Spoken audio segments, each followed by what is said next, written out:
9e édition, et avec pour une espèce de surprise, puisque d'habitude je parle de musiciens noirs et morts, et celui-là est vivant,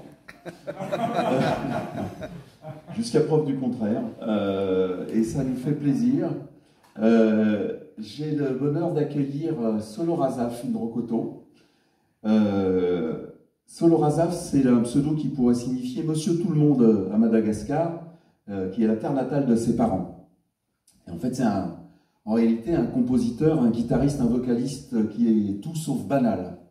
Comme on vous l'a précisé un peu dans la bio qui est dans le petit programme, c'est quelqu'un qui mélange tout un tas d'influences à la base des tempos de son île, de l'océan Indien, et le tout enrichi par des harmonies jazz et folk.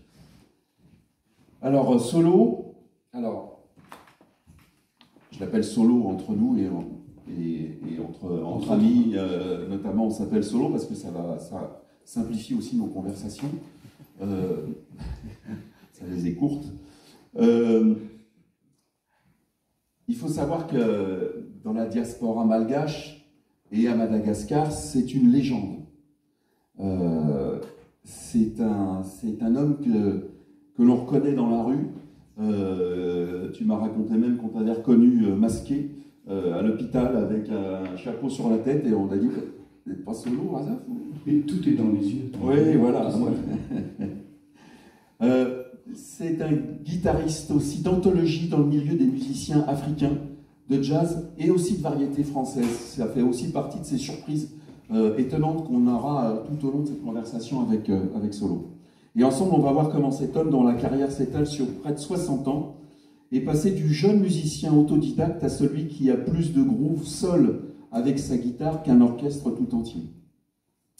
Et donc, vous n'êtes pas au bout de vos surprises. On va commencer avec Madagascar, et j'aimerais que tu nous parles un petit peu de cette enfance, puisque tu es né à Montpellier, et puis après, tes parents repartent à Madagascar, et en fait, comment est-ce que tu découvres la musique?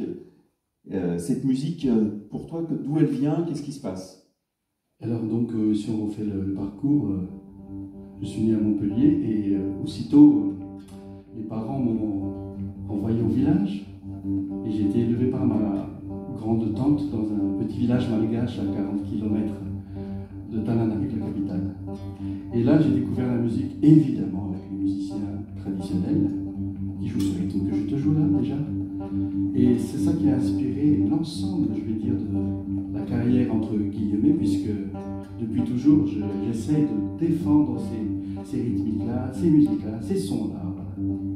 Et il y avait une influence incroyable, en fait, à Madagascar, qui est un pays francophone, c'est aussi l'influence de cette musique qui arrive via la France.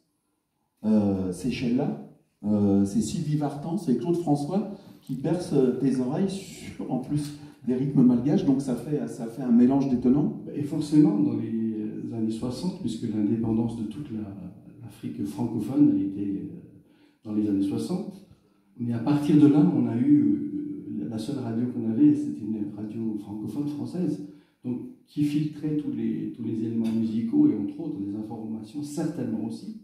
Mais on écoutait beaucoup de variétés. C'est pas mal, hein, c'est juste comme ça. Le seul moyen pour nous d'écouter d'autres musiques, c'était de capter le bateau qui s'appelait Radio Mozambique, dans le canal de Mozambique. Ça équilibrait un petit peu les sons qu'on écoutait, les chansons rhythm and blues et tout ça. Mais l'ensemble, j'étais très influencé par la chanson française, en fait, du fait d'avoir écouté, soit même Brassens qui passait d'ailleurs à Madagascar, ou Brel qui est venu à Madagascar quand j'étais enfant. Et donc, tu es un musicien autodidacte.